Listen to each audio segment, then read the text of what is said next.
हम सब जानते हैं कि भारत ने दुनिया को शून्य दिया है, लेकिन ये तो बस एक शुरुआत थी। आज हम भारतीय गणित के कुछ ऐसे ही आश्चर्यजनक रहस्यों को उजागर करेंगे। सुनने में तो ये एकदम नामुमकिन सा लगता है ना? पर यकीन मानिए, भारतीय गणित के एक प्राचीन सूत्र से ये काम चुटकियों में हो सकता है। तो आज हम दो महान भारतीय गणितज्ञों की दुनिया में चलेंगे।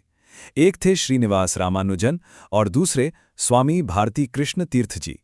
इनकी कहानियों के जरिए हम भारतीय गणित की उस शानदार विरासत को समझेंगे। लेकिन इन दोनों की प्रतिभा को पूरी तरह समझने के लिए हमें पहले उस जमीन को देखना होगा जहां से ये प्रतिभाएं निकलीं, मतलब भारत की गणितीय विरासत। सोचकर देखिए, जीरो यानी शून्य और डेसिमल सिस्टम, ये भारत की ही देन है। इनके बिना आज की मॉडर्न मैथ्स, कंप्यूटर टेक्नोलॉजी कुछ भी मुमकिन नहीं था। ये हमारे गणित की नींव हैं। तो चलिए अब मिलते हैं हमारे पहले जीनियस से, एक ऐसा इंसान जिसकी काबिलियत इतनी जबरदस्त थी कि उन्हें गणितज्ञों का गणितज्ञ कहा जाता है। रामानुजन की जिंदगी भले ही छोटी रही, सिर्फ 32 साल की, लेकिन इतने कम समय में उन्होंने गणित की दुनिया में जो काम किया वो आज तक, मतलब सदियों बाद भी अमर है। और उनकी इसी कमाल की प्रतिभा का एक बहुत ही मशहूर किस्सा है जो जुड़ा है इस नंबर से, 1729। देखने में तो ये एक आम सा नंबर लगता है ना? मतलब सोचिए, वो बीमार थे, बिस्तर पे थे, और तब भी उनका दिमाग नंबर्स के साथ ऐसे खेल रहा था। ये दिखाता है कि संख्याओं के साथ उनका रिश्ता कितना गहरा, कितना सहज था। रामानुजन ने सिर्फ फॉर्मूले नहीं दिए, उन्होंने ये दिखाया कि इंसानी दिमाग की कोई सीमा नहीं होती, उसकी क्षमताएं अनंत हैं।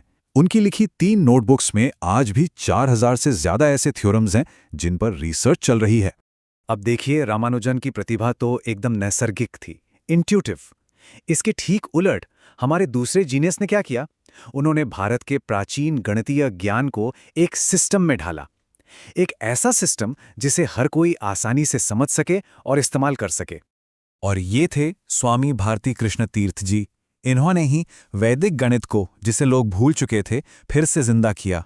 ये एक ऐसी कमाल की मेंटल मैथ्स की तकनीक है जो सिर्फ 16 आसान से सूत्रों पर टिकी है।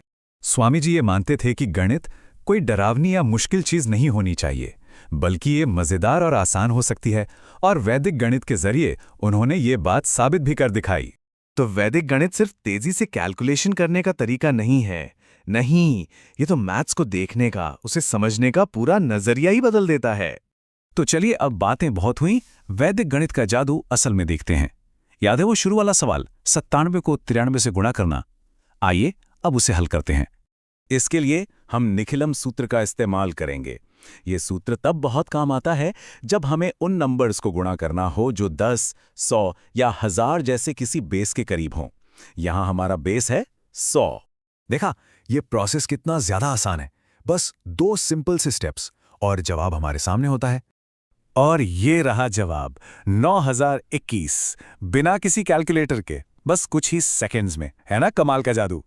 तो एक बात साफ है, रामानुजन और स्वामी जी ये कोई अलग थलग जीनियस नहीं थे।